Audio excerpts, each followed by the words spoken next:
It's this way. No, don't touch that. This way. Has to both go this way? Which way is it leaning? Well, let's lean over on this side. It needs to go this way. Like that? Or you roll it? Stop. Hold on. Let's see. A little more.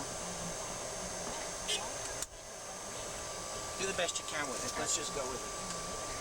Boy, they're really roomy seats back here. That's the old Checker. Okay. You ready? Let's just go with it. And of course, I don't want to be in. Okay. Okay. First, can you start by telling us your name, please? My name is Fritzgerald Cajuste. How long have you been driving it? Since 1981. The radio's on. I have been driving since 19... You just want to lower the radio because we can hear it and it's interrupting your voice. Great. Okay, I'm sorry. How long have you been driving? I have been driving a New York City cab since 1981. How did you get into driving a taxi? Oh, well, I just wanted to go into business for myself. What interested you in of all businesses, what interested you first in becoming a cab driver? Well, first of all, I used to be a medical assistant. And then after that, I switched to driving a cab in New York. Is there anything in particular that introduced you to cab driving? No, a friend of mine told me it was a good way to invest your money, build some equity, and by the same token, be also your own boss. And maybe can you tell me a little bit about the Checker cabs, the history of it, and anything you know about it? Well, I don't know that much about, the story of the Checker cab. All I know is the Checker cab is a symbol of New York. It's like the Statue of Liberty, the Empire State Building. It's very symbolic. And whenever anybody sees a Checker cab, they jump into it, and this bring back always good memories for them. And the reason I choose a Checker as a cab is because a friend of mine told me that was the car for the business. And do you know how many Checker cabs there are left in the city? Well, now it's 1994. There's only 7 left. It's like a dying breed. You know why that is? Most of the drivers don't want to repair their old Checkers, so they buy new cars and they let the old one die. Or sometimes they do find a good deal for it, because people buy them, restore them, in the hope that someday it will be worth some money. Okay. Let's just pause for a second. We got to balance this because it's not, everything's canted. So let's just get, because otherwise it's not worthwhile doing anything. So let's take this way. Okay, wait, because the bottom's hitting something, so you can't balance those. No, Lift it up. This way, it needs to go. I see, down. Okay, let it go a minute.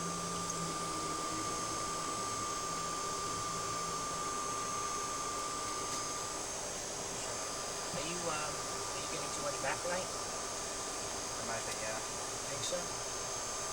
Is the iris going open and closed a lot? Can't see that through it. I don't think see him in there, that's okay. Yeah, 1 second, please. Just wait, hold him 1 minute.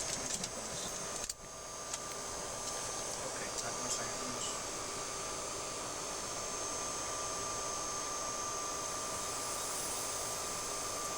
Is it okay? Okay. All right. Can you tell me a little bit about a typical day with you? How do you start your day? Oh, my days are all the same. Start in the morning at 5:30. I pick up a customer coming to the city. Then I pick up another customer at 6:30. Go downtown by the Wall Street area. Then pick up another one at 7:15. Go back uptown. And then from that moment on, after 7:15, that's for cruising the street until 5:30, 6 o'clock in the afternoon. My days are at least 12 to 13 hours a day, and non-stopping. I cruise all day long.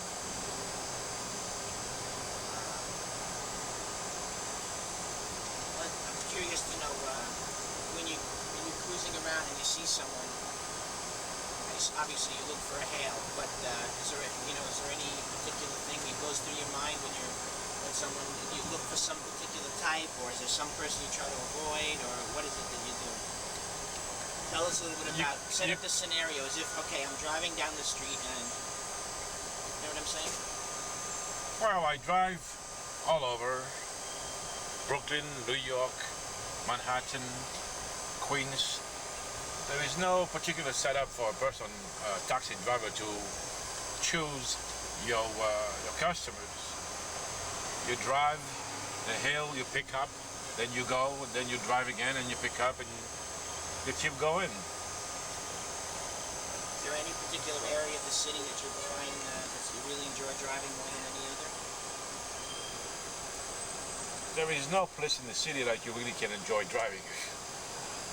Every place is always the same. It's busy, it's crowded. But of course, downtown New York, downtown Manhattan, it's midtown and downtown. It's not the best place to drive all day long, but this is where the money is. So as much as possible, you try to avoid those places, but you keep coming back to them, and nothing you can do about it. But favorite place to drive, and without any hustling, it's the West Side.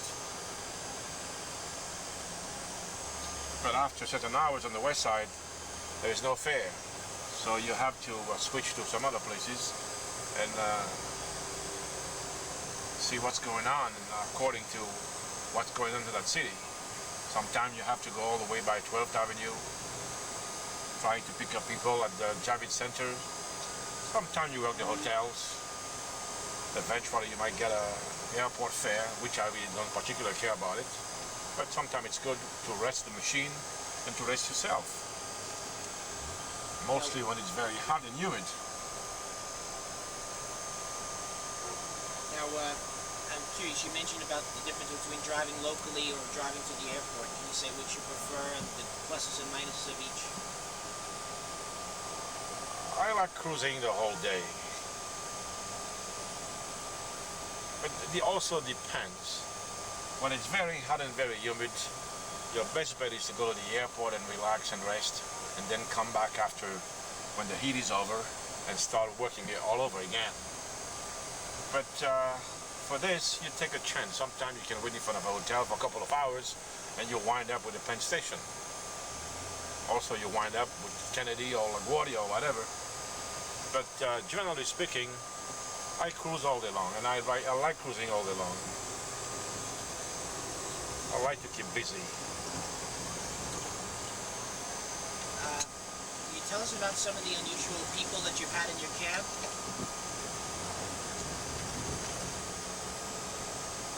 The unusual people I would say I have in my cab, it's the people that I would call the weirdos.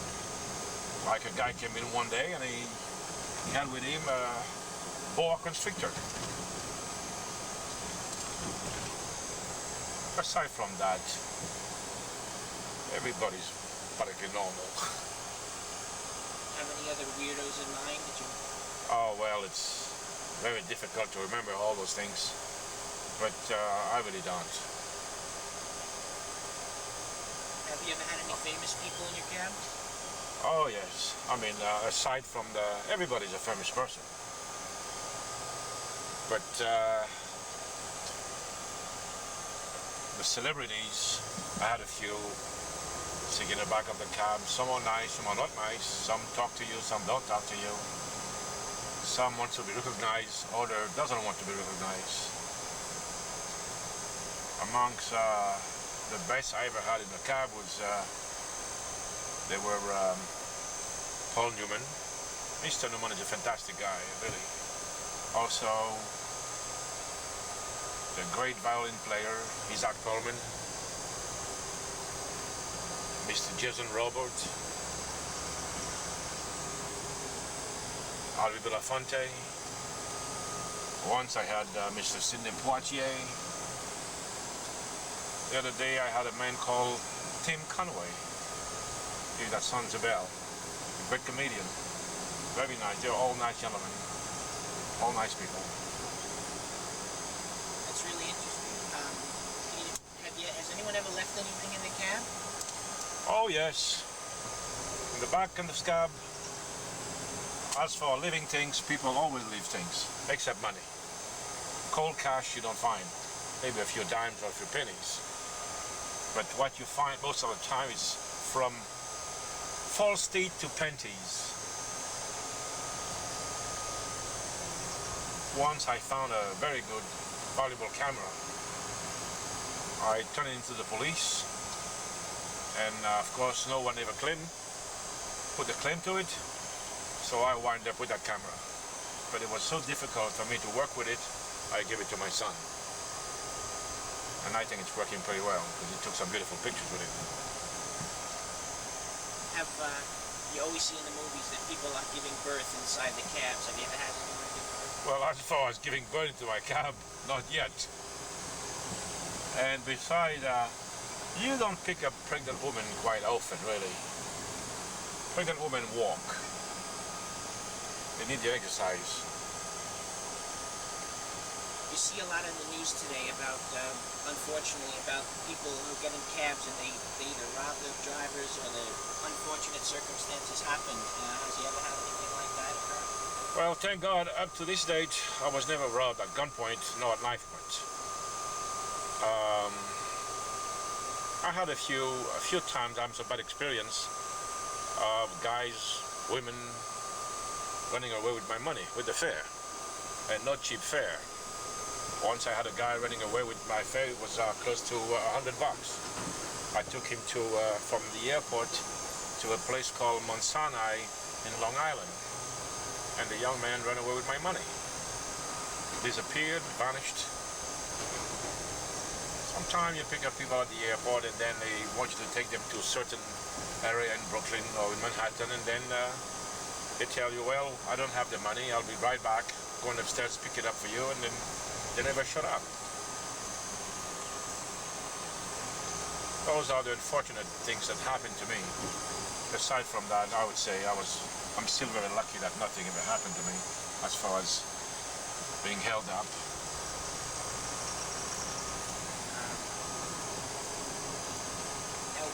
When someone, for example, when they leave the car and they run away with your money, does that come out of your pocket? Well, absolutely. Comes out of my pocket in every other way, because that's my only income, and it's come from the meter, and as long as I keep the meter running, the money goes on, adding up, and I have to pay taxes on that. So when I lose that way, I lose totally, and so does the government. Because at the end of the year, I have to declare it on my income tax. Now, you're a part owner of this cab? I'm the sole owner of this cab.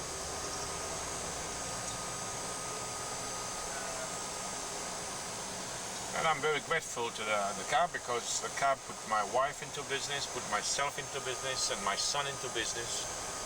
So, well, of course, it's not the cab that put me into business, it's also put myself into business by working hard and working long hours, with discipline and all. Now, are your wife and son in the cab business as well? No. You mentioned that they put them into business. So with the money I borrowed against the medallion, I was able to find some money to buy them a business.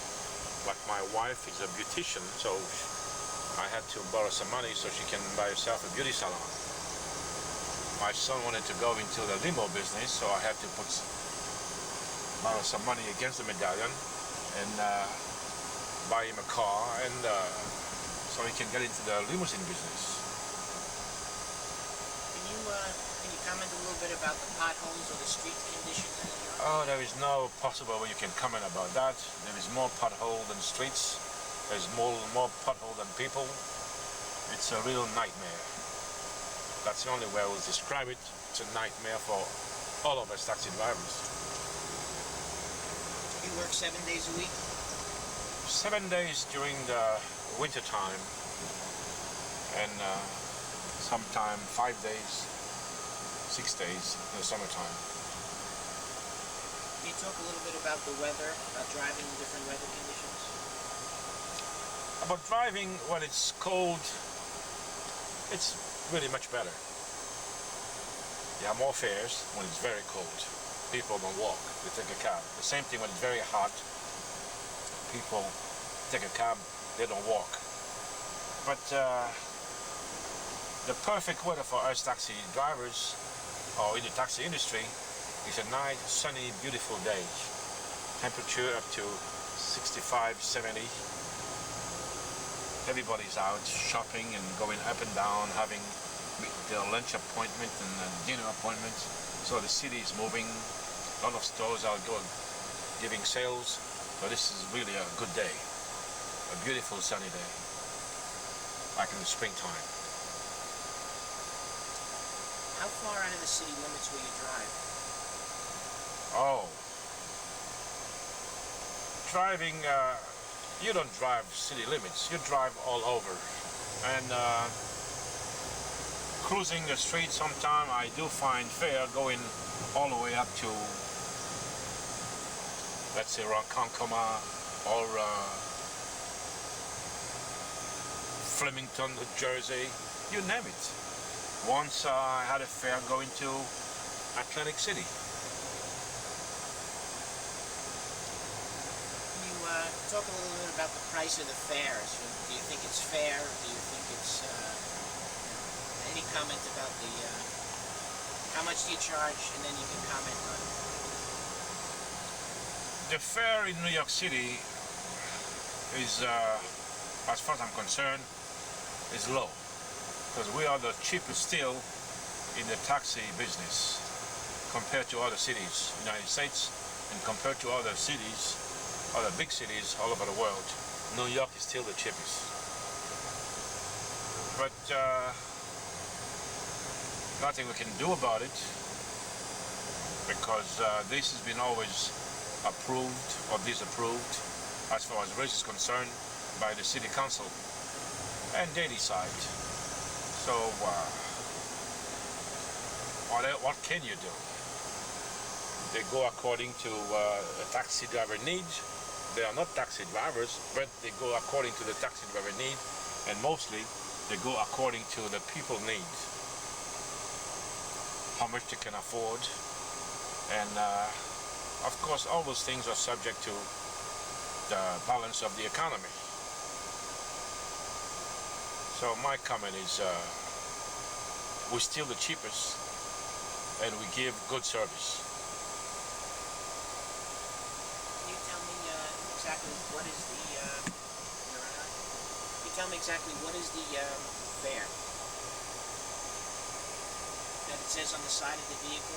How much is it that you charge? The fare is always on each side of the door or the back door of the vehicle, give you an idea that when you walk into the cab, the drop in the meter, it's $1.50.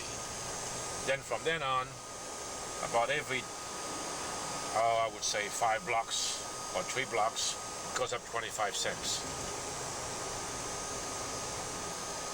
Do you know how many yellow cabs there are in the city?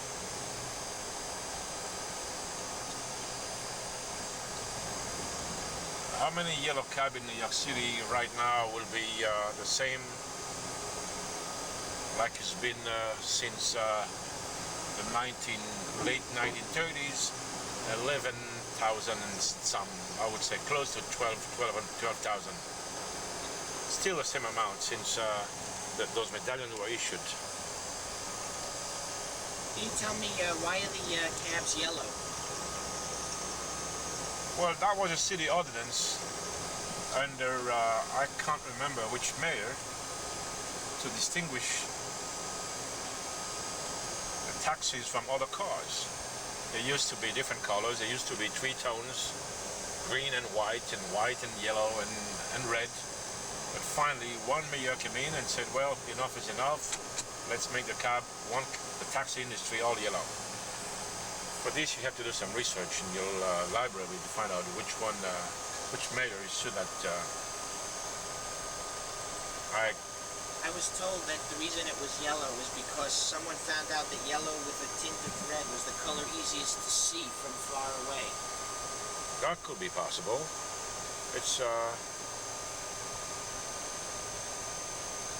Can I hear you just say that line, just so as if it's coming from you?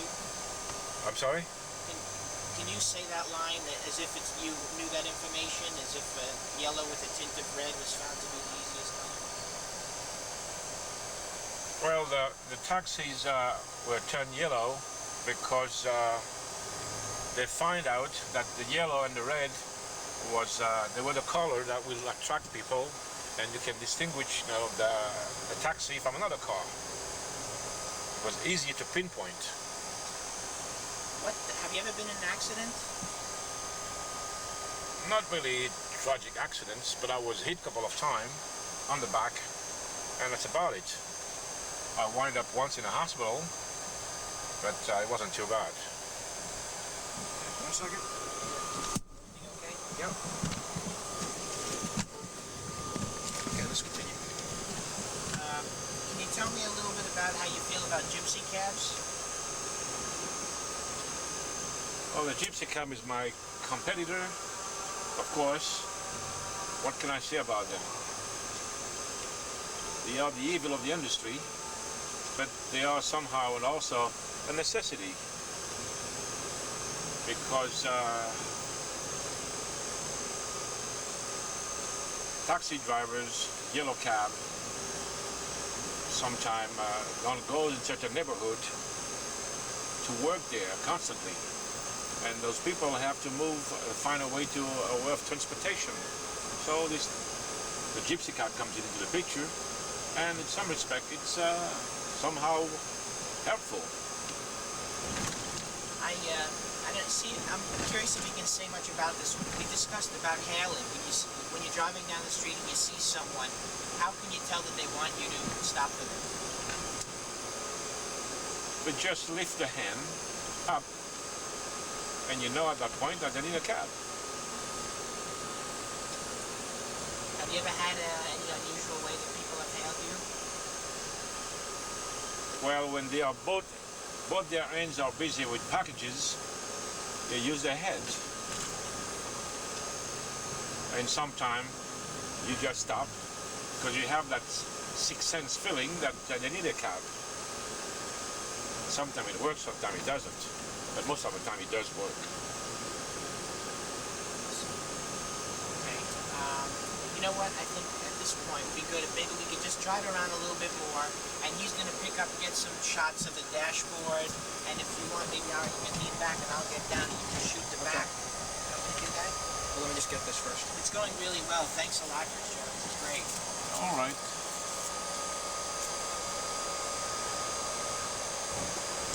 Can you even get closer?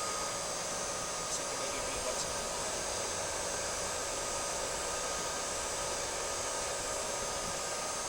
What is that thing going to be for? This? Yeah. We're putting together a piece of interesting people throughout New York doing interesting jobs. Oh. And you're one of the first people that we've done. But we'll see. Maybe what I'll do is, since this is going so well, maybe I'll use this as one isolated piece. It won't be with others. But certainly, I'd like to send you a copy of it when it's done, if you're interested. Thank you. This guy did 1 million a day with John Kennedy. What was that? John Kennedy Jr. Yes. Yeah, he was the narrator for that new show called New York, New York. I'm not familiar with it. You know that show? No. Yeah. When is that on? Oh, it's a PBS, Channel 31. And you said you were in that? Yeah. Oh, I want to ask you about that. That's something interesting. I didn't know about that. Hey, Ari. Okay, 1 second. Let's just finish this. Well, Let's just keep going, and then. also I was hired once by. Sorry, just wait 1 second. You ready? Okay, 1 second. I just want to get him to be ready to see you. Okay. How did you get my name? How? I called up the Taxi and Limousine Commission, and I saw that. I saw you driving around the city, and I saw the number on top of the vehicle, and I asked them, and they told me your name. Oh. Okay, you said have you ever been in a movie? Oh, several movies, but I can remember all of them. But the last one, I was with Lieutenant Colombo. You know who that is? Of course. Peter Falk. Very nice gentleman. What was it that you did with them? I'm sorry? What was it that you did with them? Oh, he was sitting in the back of the car, and we were being filmed. He had his daughter with him in that movie. And I was driving along. And the car was in the movie, not me. I don't think they give me probably a glimpse, but that was it. But I've been in other movies too. And of course I was in several shows, including Good Morning America. And once I was hired by a Japanese production to make a movie, to make a documentary in Tokyo. So they flew the car and they flew me to Tokyo. I drove all around Tokyo with this car. And I was on TV and radio, so I had my 15 minutes. Really interesting. You mentioned Good Morning America. Can you maybe elaborate on that or any other shows that you've been on? Well, I think that was the summum to be on Good Morning America. Any other shows? Yes, I was on a show with Mr. John Fitzgerald Kennedy Jr. as a host for Channel 31 PBS about typical things in New York. And of course, as a symbol of New York, the Checker was chosen. And I had the good fortune to be one of the guys driving around.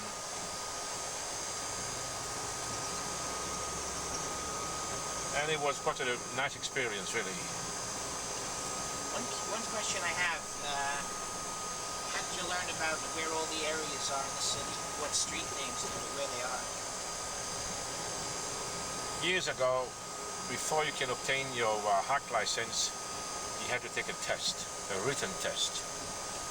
And for this, you have to study the 5 boroughs as much as possible and learn where everything was.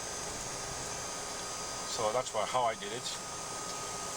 And then after that, you learn the hard way, by driving around, making mistakes. And of course, New York people, New York riders, I would say are really nice. They help you a lot. If you don't know a place, you just tell them that you don't know where it is, and they will help you out. Maybe something to the effect of how do people react when they get into a checker cab, because they are so rare. That is good, yeah. Are people excited more about a checker cab than other cabs? Regardless of the person, whenever he sees a checker cab, they have a tendency to hail that cab and get into it, even if they need a cab. And when they get in, if it is a male, we always say, "Oh, I drove a checker cab when I was in college." Or I drove a checker cab when I was an actor. But a checker cab always brings back to them really good memories. And mostly the jump seats. The woman will say, "Oh, I remember when I was a little girl, my grandmother used to put me on the jump seats." So the checker cab now is like a piece of a museum piece. All right, I'll get down. You want to shoot? Okay, let me just finish some stuff up over here. I know you got some stuff back there, and also the jump seats too. Yeah, I'll take the camera back here for a minute. Okay, let's just do some more driving. I want to get some more close-ups up here. So you can get through the windshield with the Okay. So wait just a second. beautiful day today. Beautiful day, man. It's really hot. It's crazy. It's comfortable in here. Well, but I have to shut off at 2 o'clock. And give the car a break, man. I've been running since 5 o'clock in the morning. Then I'm going to film back over this way as he's driving. So just,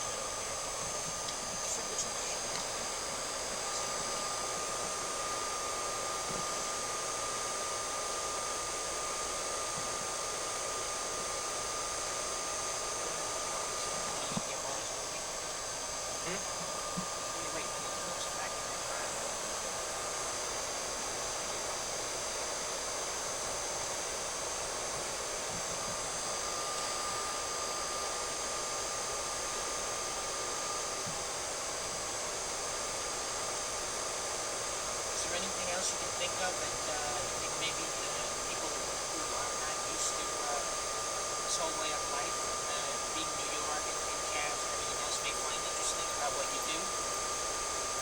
Yeah, probably.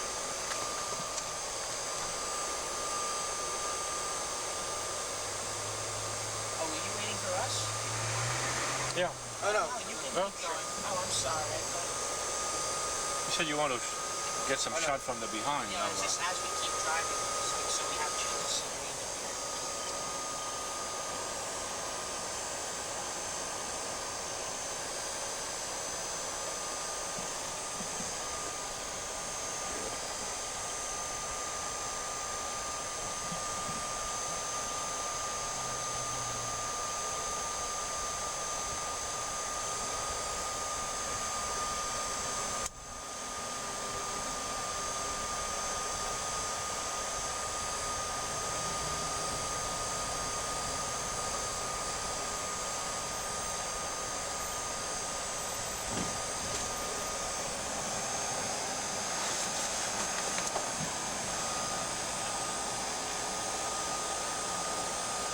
Are you the grandson of General Nimitz? Yeah, right? Yeah. No, I'm not. I have E's and the boat has I's. Oh.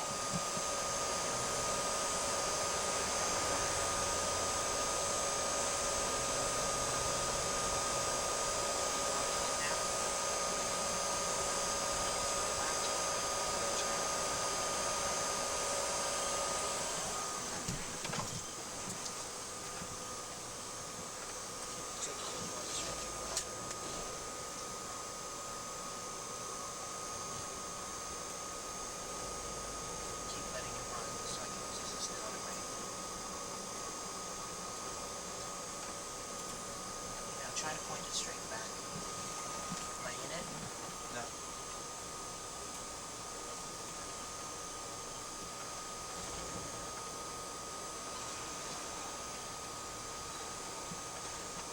Now maybe do what you're doing, but just pull the camera back about a foot if you can. But I don't want to be in it, of course. Am I in it?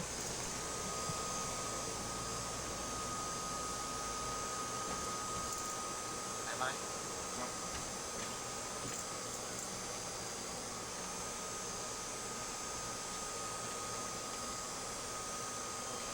Was there any, because I also, one thing I wanted to get maybe was some shots of the outside of the car too, so that while you're speaking, I can have a shot of the, close up of maybe the headlight or something. Can we just turn this on for a second? Yeah, the fan, we can turn that Turn on. the fan on for a second. On?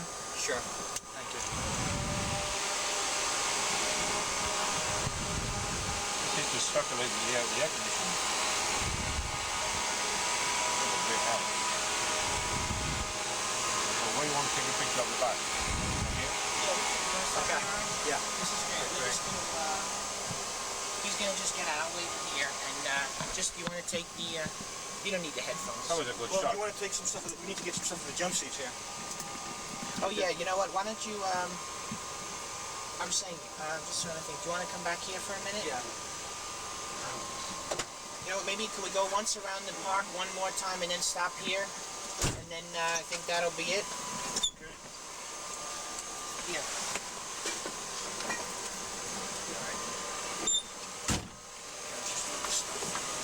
Hey, wait a minute. Wait 1 second.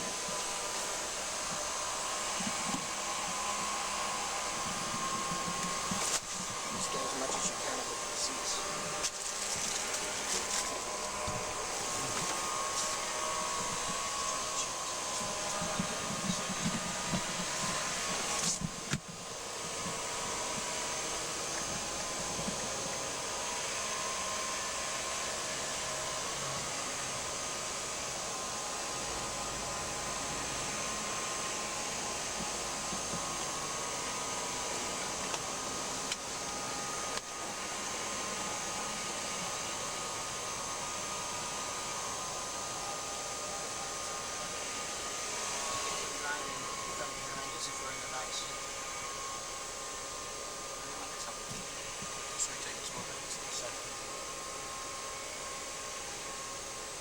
Everything okay? I'll show you some close-ups of these stickers and stuff. Everything okay? okay? You're just waiting for the light? All right.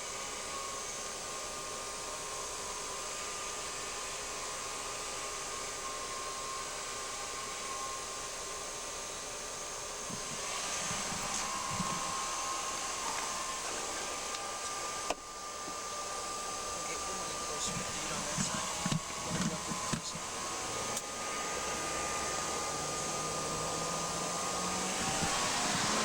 Go right up on top. So it fills up the screen.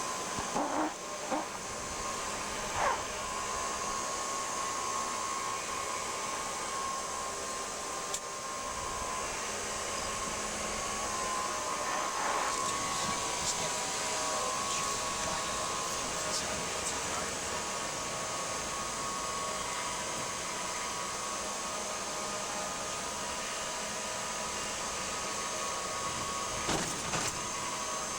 You take a shot from the outside, you have to make it the door so you can take the emblem.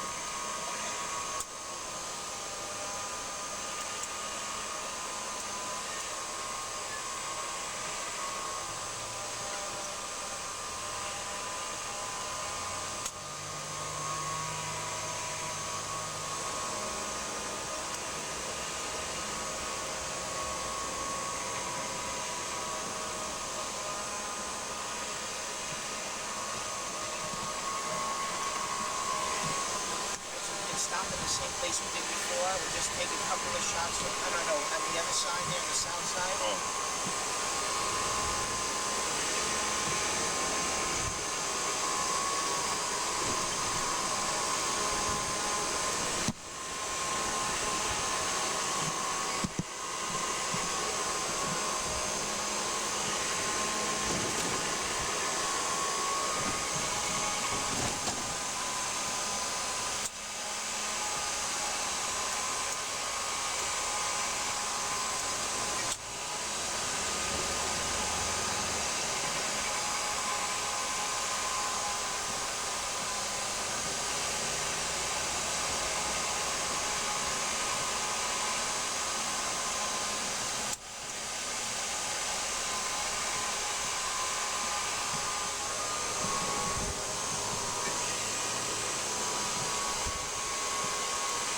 This is great to stop right when you are.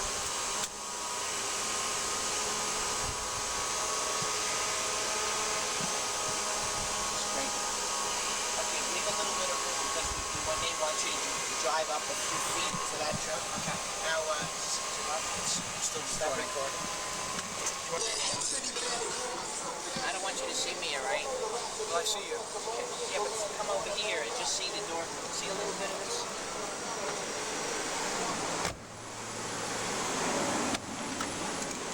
Roll, babe. Okay, I see your hand. There's That's no all way right. My cheating. hand is okay. Yeah, but then you get out there because it looks fake. Yeah, just pretend you're getting out normally. Stuff in the beginning. Open the door and then get out like your customer.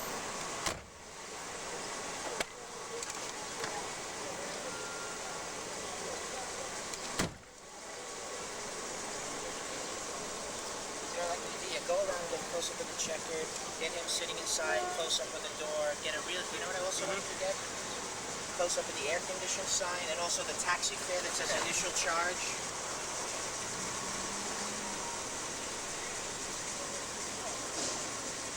Car. I want to get also some wide shots over and around, you know.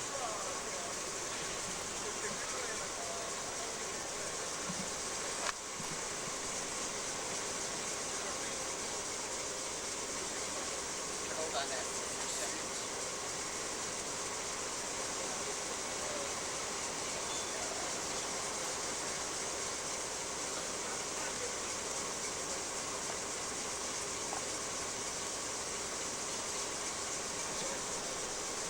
He came around the front and he got hit by a train.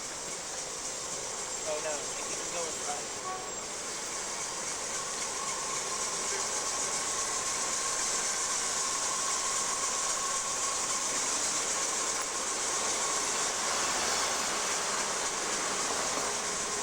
I'm gonna make a few passes. Am I in it? I don't want to be in it. Yeah, stay behind me.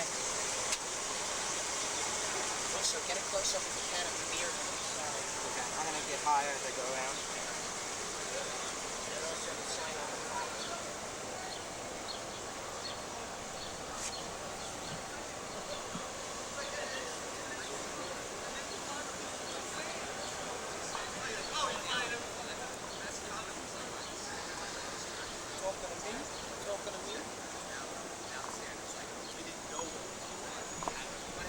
this thing here, and then have him move up a foot. I want to just move the back this time higher. Okay. And then we'll do it. I'm gonna walk by you, Sam, man. Just stay behind me.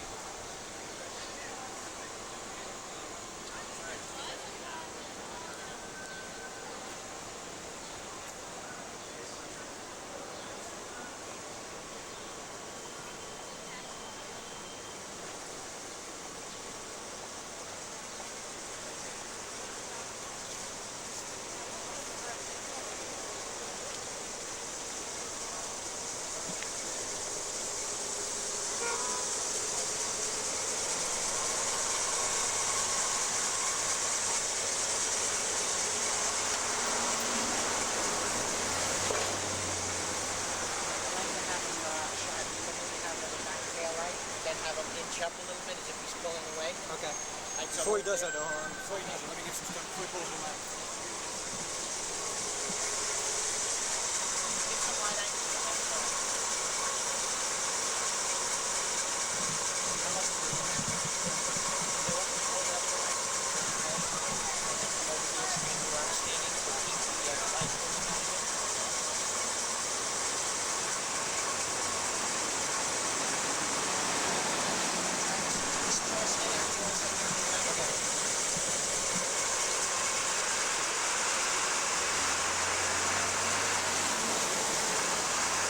Up a few feet. Yeah, I'll do that. I'll move in a second.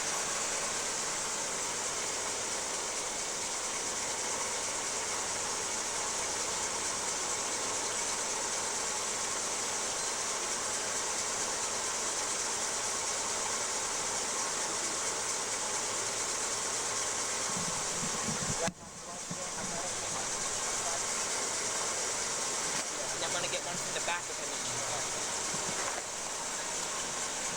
Rolling? Yep. He's gonna be there. I want you to maybe move up. And then he's gonna move in the back.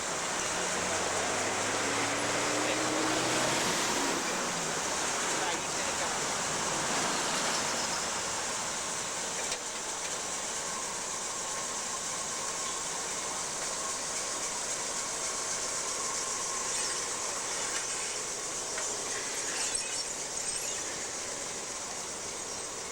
Tell me to keep going. Tell me to keep going. Keep going. Keep going. Keep going. Keep going. Tell me when. Keep going. Keep going. Keep going. Keep going. Keep going. Keep going. Keep going. Okay. The back lights, you think? As it's pulling out. You want me to back up a little bit, have him do another pull out, just kind of get it from the back? So it's like as if he's pulling away? I want him to move away a little bit faster too.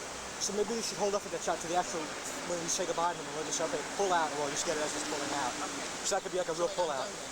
Well, let's just, hold on. I want to get some stuff at the windows and stuff. Okay.